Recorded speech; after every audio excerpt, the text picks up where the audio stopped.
అందుకని this is Janasena stand. ఇది నేను బలంగా నమ్ముతాం, బలంగా ఆచరిస్తాం. భవిష్యత్తులో ఇలాంటి సంఘటనలు జరగకుండా ఉండాలి. మనం ఇవ్వగలిగేది ఏంటంటే, ఒక నాయకుడికి దేశాన్ని ఒక చిన్నపాటి ఇంటిని నడపాలంటేనే కష్టం.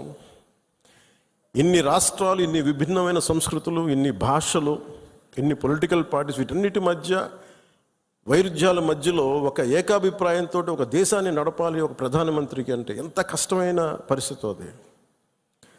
అలాంటి వ్యక్తులకి మనం ఇవ్వగలిగేది చిన్నపాటి ఊతం అంతే, చిన్నపాటి ఆసరా. ఎక్స్ట్రా గొడవలు క్రియేట్ చేయకుండా కొంచెం బాధ్యతగా మాట్లాడటం, అవసరమైన చోట భుజం కాయటం. As part of NDA this is our responsibility. ఎందుకు నేను దీన్ని ఫస్ట్ టైం, నేను ఇప్పుడు దాకా మాట్లాడిన విధానంలో కొంచెం సాఫ్ట్గా ఫస్ట్ టైం నేను ఎందుకు హిందూ, టార్గెటెడ్ హిందూ, మిగతా వాళ్ళు ఇబ్బంది పడతా ఉన్నారు మాట్లాడటానికి. ఉగ్రవాదులు టార్గెట్ చేసి హిందువులను చంపారు, ఇది సత్యం అంతే. వాళ్ళు అన్న మాట నాతో ఏంటంటే, మధుసూదన్ గారి భార్య ఇఫ్ ఆమె ముస్లిం నన్ను స్పేర్ చేసేవాళ్ళు సార్. మేము చేసింది పాపం, బీయింగ్ హిందూ పుట్టడమా మేము చేసింది? కనీసం మా చేతుల్లో ఆయుధాలు కూడా లేవే, మేము సైనికులం కూడా కాదే. మేము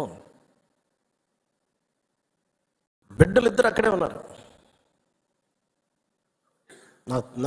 నేను ఆలోచించలేదు ముందు. నేను అనుకున్నాను ఆయన ఒక్కైనా వెళ్ళారేమో, అలా చనిపోయారేమో అనుకున్నాను. కానీ కుటుంబం అంతా ఉంది, ఇంకో ముగ్గురు, ఇంకో 2 ఫ్యామిలీస్ ఉన్నాయి.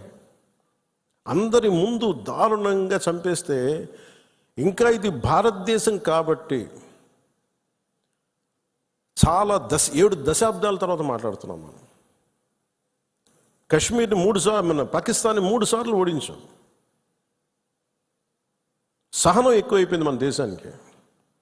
ఎందుకంటే కంట్రీ మనుషులే సహనం ఎక్కువ మనకి. ఏదైనా అతి చేస్తే మంచిది కాదు, అతి సహనం కూడా మంచిది కాదు, మితిమీరిన మంచితనం కూడా మంచిది కాదు. ఇష్టారాజ్యంగా వచ్చి కాల్ చేసి వెళ్ళిపోతా ఉంటే మనం ఎందుకు కామ్గా ఉండాలి? మన జన సైనికుడు చనిపోయిన మన జన సైనికుడు మనలో ఎవరైనా కావచ్చు, అది నేను కావచ్చు, మీరు కావచ్చు, ఎవరైనా కావచ్చు. అది ఎంతమంది ఇక్కడికి వచ్చేసి ఉంటున్నారో మనకు తెలియదు, ఏ ముసుగులో ఉంటున్నారో తెలియదు మనకి. సో మీరు వెళ్ళేటప్పుడు ఇది నిరంతర పహార, eternal vigilance is essential element for democracy.